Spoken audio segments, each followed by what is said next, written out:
Welcome to the Darkstream, VoxDay, voxday.net, and unauthorized.tv. Sorry about the abrupt end to the previous part on this discussion, but that's why we're investing in more hardware for the infrastructure. Audio and video are good, I'm told. DLive chat is active. Already got 12 on the unauthorized chat, and so we are good to go. So we're talking about Zifogyny, which I defined as a attitude of failure with women, as opposed to misogyny, which is an attitude of hatred for women.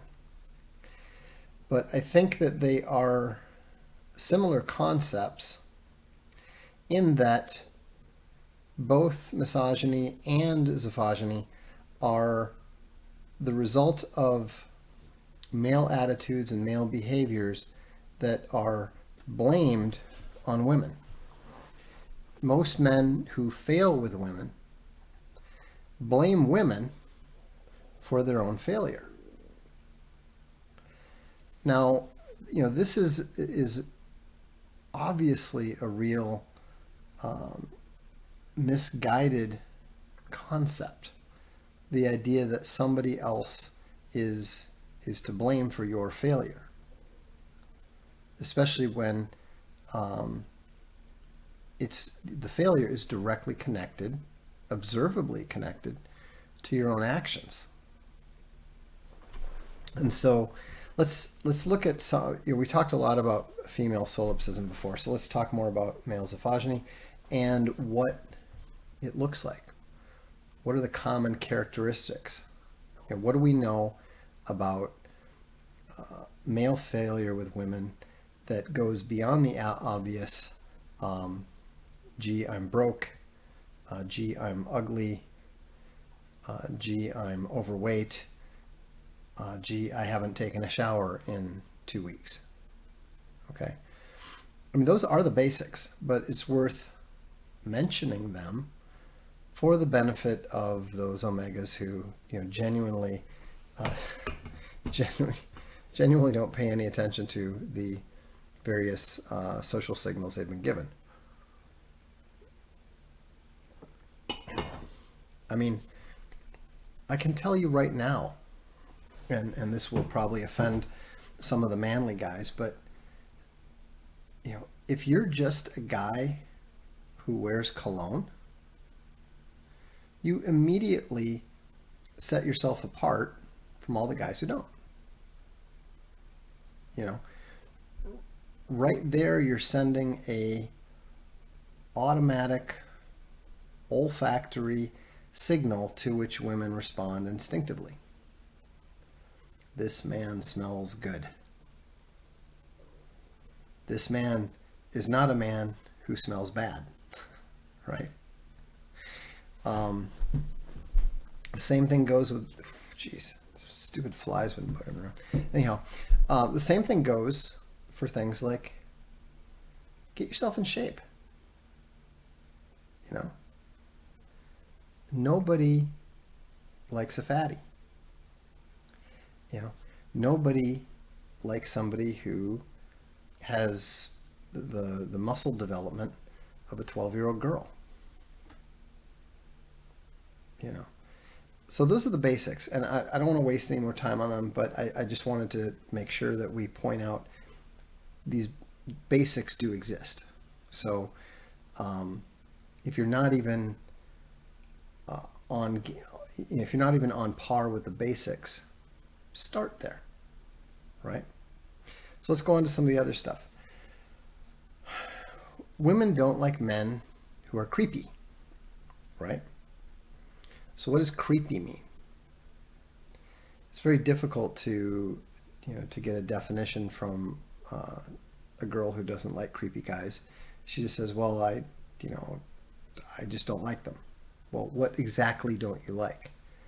Um, well, but what women mean by creepy is they mean indirect. They don't like the subtle approaches of low status men. They don't like false pretenses, like guys who just pretend to be their best friend and then suddenly um, turn around and confess their love, you know, all that sort of thing. Callista Bear 2 says leering and lingering eyes. See, I'm going to disagree with you there. Lingering eyes are fine. In fact, this is something that I had specifically wanted to make sure to mention. Lingering eyes and staring is fine. It's good. It communicates interest. You know what's not good? Looking away when the girl turns around and looks at you.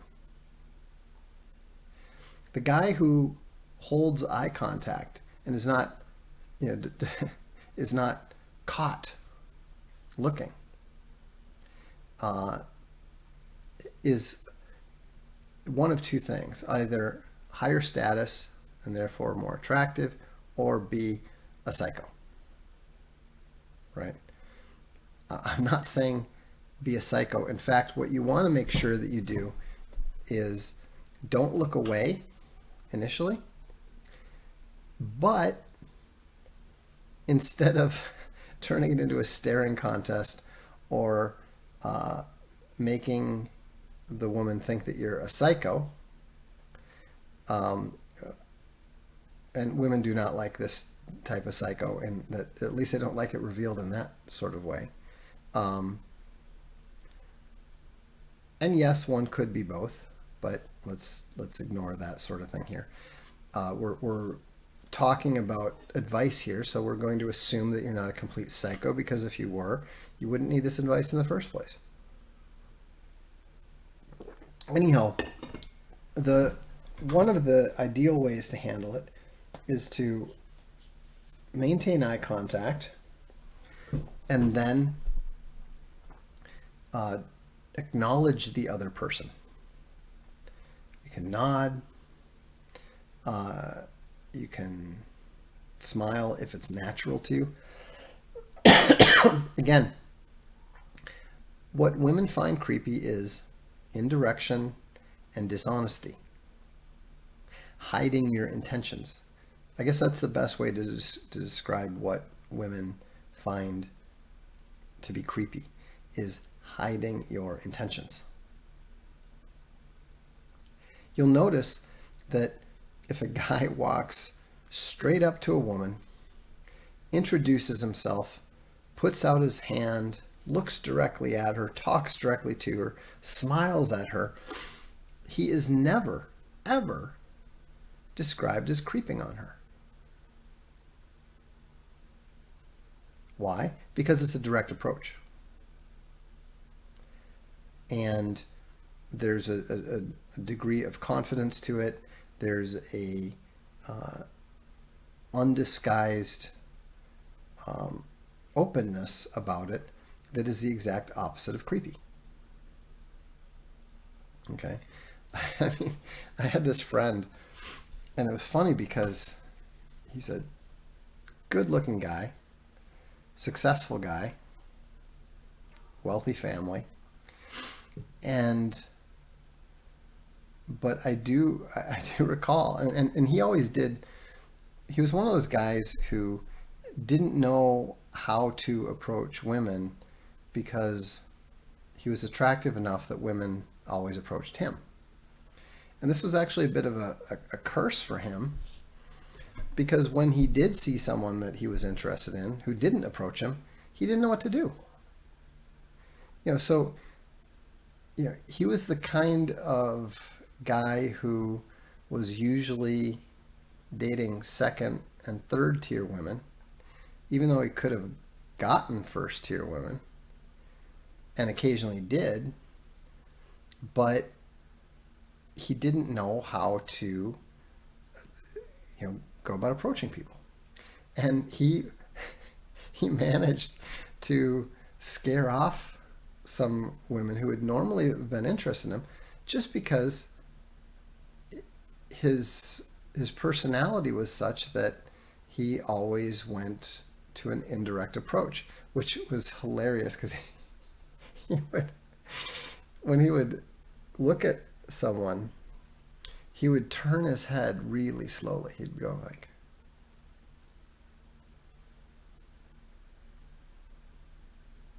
and he was so slow that his movements were so slow that it actually was more ostentatious and more noticeable than if he'd gone. I mean, that would have actually been less noticeable. And of course, girls who saw him do that, or would be looking over at him and then seeing him doing this weird, very slow thing. I mean, there was this other girl that he liked, and he went, I think she sold yogurt, and he would go and talk to her every single day. He would buy yogurt from her every single day for like, I don't know if it was 6 months or 9 months or what. I'm like, what are you doing? Just go up to her, say hello, ask her out. And, of course, she'd gone from being, hey, I'm super interested in this successful, good-looking guy, to, wow, this guy's strange, And by the time he did, I'm like, what are you doing? He said, oh, I'm just waiting for the right moment. I'm like, the right moment was like 7 months ago. And sure enough, he never even got a date with her, even though it was obvious she was interested at first.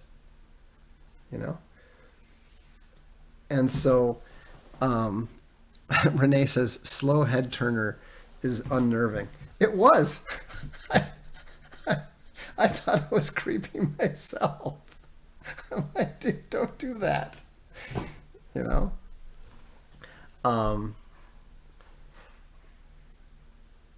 Swedish Trash Panda says, I was years back at a convention where a fat guy with long curly hair who played the flute and women flocked around him. Yeah, he behaved in a high status manner. Well, the thing is, let's be realistic. If you were at a science fiction convention or something, or a comics convention, he probably was high status for that particular environment, But the thing is that, if you're a performer and that sort of thing, there's an amount of status that comes with that. Status comes in a whole variety of ways,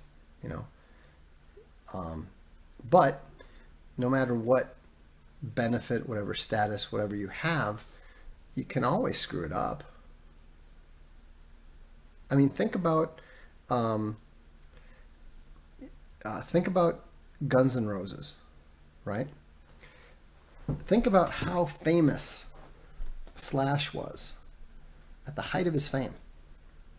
Now, I don't know if you've ever seen pictures of the women that Slash was with, or that he married and that sort of thing, but let's just say that third tier would probably be an optimistic description. And this was not a surprise to anybody who'd met him, because, the guy would, he would just sit in the corner. He might be world famous, he might be wealthy, he might have incredible talent, he might be a great performer, but, in public, he came off like an omega. I'm sure he did fine just because of the opportunity and all, but no matter what your advantages are, no matter how tall you are, no matter how rich you are, any guy can screw it up. Any guy can develop the habits of failure with women. Here's another one, and this actually relates to advice that I frequently give people on this stream. But this is particularly important for guys. Shut the fuck up. You're not a performing monkey. You know? Once, you don't oversell. Once a woman is interested, she's interested. You know? You're not going, it's a fairly binary thing. You know? Interested, not interested. So you're not creating more interest or anything. You're just possibly starting to annoy them. You know, like for example, I sometimes see guys and girls talking, and you know, the girl's into the conversation, and the guy thinks this is going great, and so he starts interrupting her like she interrupts him. He starts talking over her like she talks over him. And the thing is, as much as you men dislike being interrupted,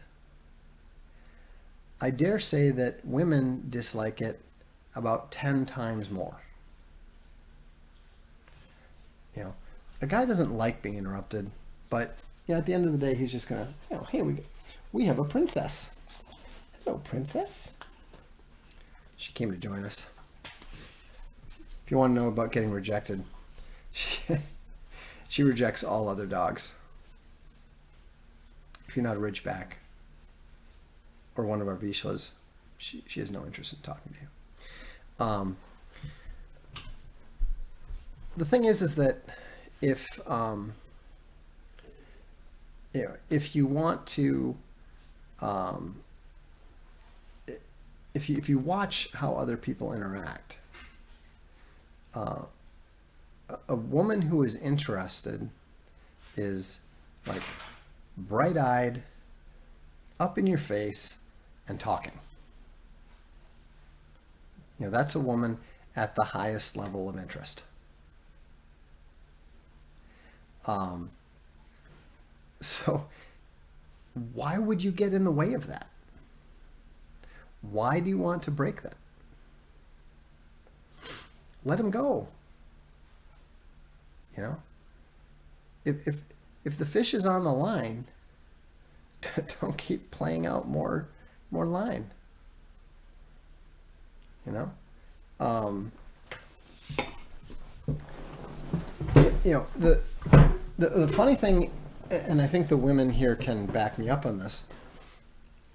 You know, once a woman basically decides, hey, there's something about this guy, I'm interested, you know, she's generally not saying, show me what you got. You know, she's generally more interested in playing prosecutor. She's more interested in playing investigator. So give her some mystery. Indicate. It's more important to indicate depth. You know, that there are levels to you. That there's things about you that she doesn't know. Than to immediately say da da da da da da da da da, you know, and start juggling and barking like a seal and rolling over and showing her all your tricks. I really hope Exterminator Bear is just being silly here. He says, is a guy wearing a top hat ever a guy women are wanting to interact with? The only interaction that they want with a top hat is to know, why the hell are you wearing a top hat, you lunatic? You know? Swiss Trasmasters. Depends on how he looks.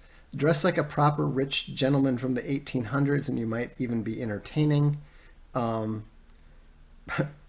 Problem is that the people willing to do this are cringe.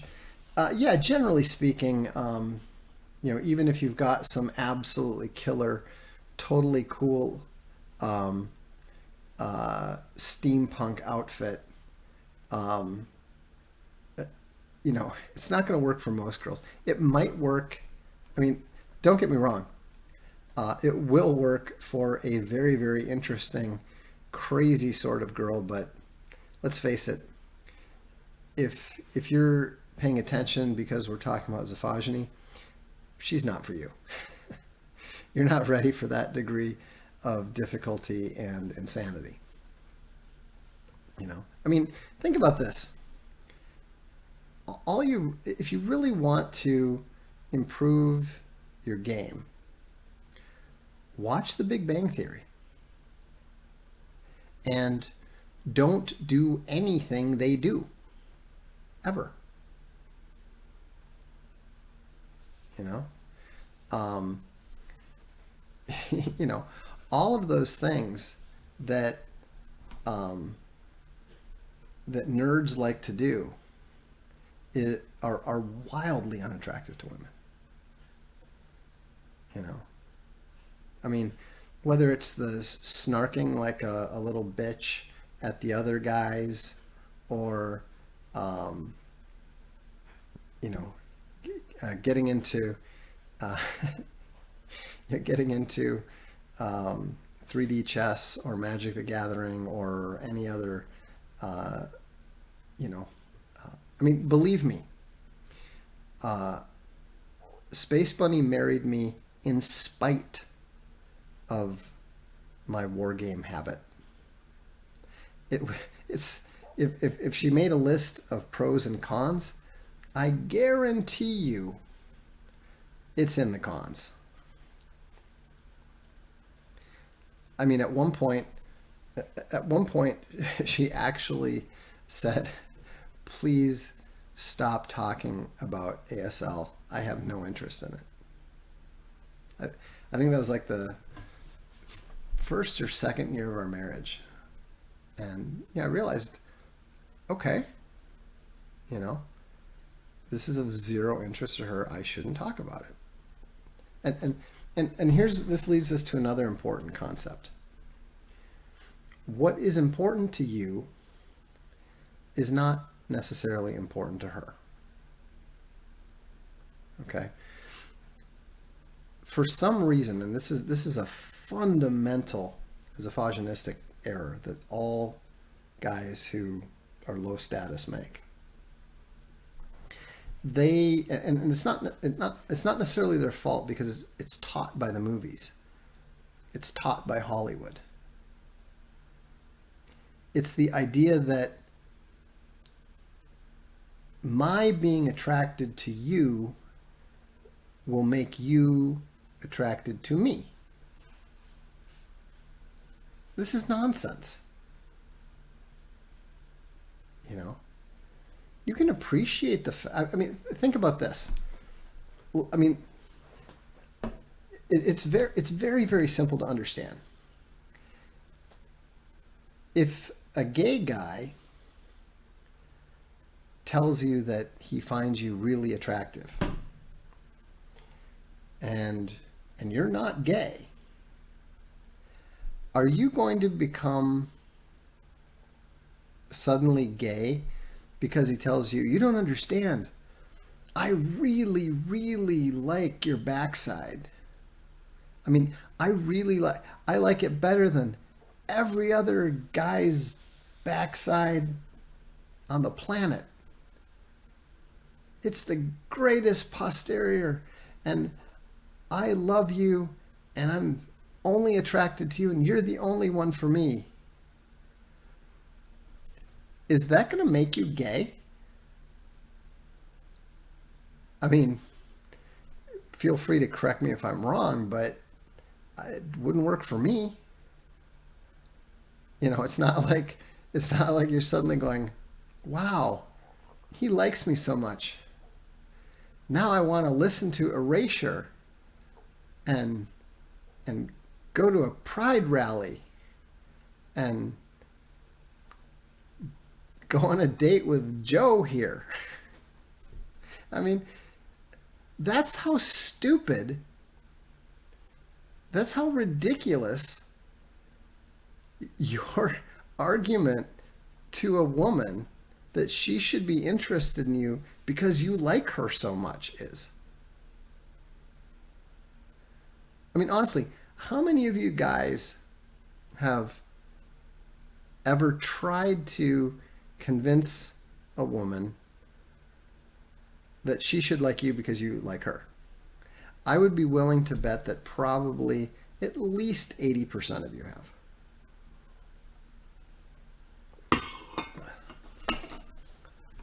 You know, it's a standard trope.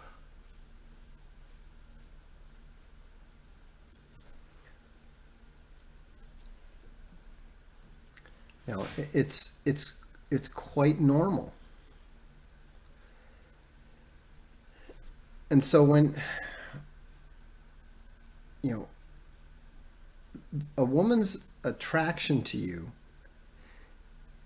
isn't based on how you feel about her. Other people's attractions are not based on your feelings. Or, you know, just put it more simply, feelings don't generate attraction as a general rule. Now, you know, maybe to a certain extent, it can work for women, you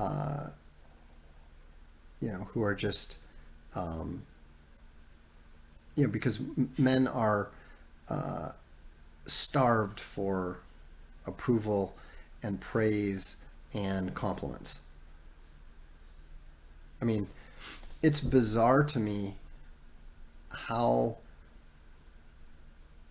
small the sum total of things that can generate total confidence in a guy happen to be.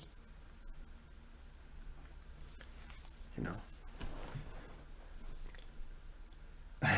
But Big Bear says, time to go back to arranged marriages. Well, think about it. There's no way that could work. Can you imagine if the boomers had married off all the Gen Xers and millennials? Can you imagine how horrible their decision making would have been?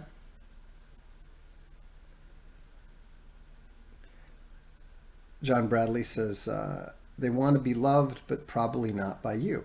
Well, yeah, of course. Almost everybody who is psychologically normal wants to be loved. And in every couple, there is a lover and there is a beloved. It's never perfect 50-50. And, you know, and the funny thing is over time, it can shift within a relationship. Swedish Trash Panda illustrates the total futility of arranged marriages in modern culture. I once had a girlfriend and my mom said, "Oh, she has such nice shoes, but I bet you didn't notice." I went, "Shoes?"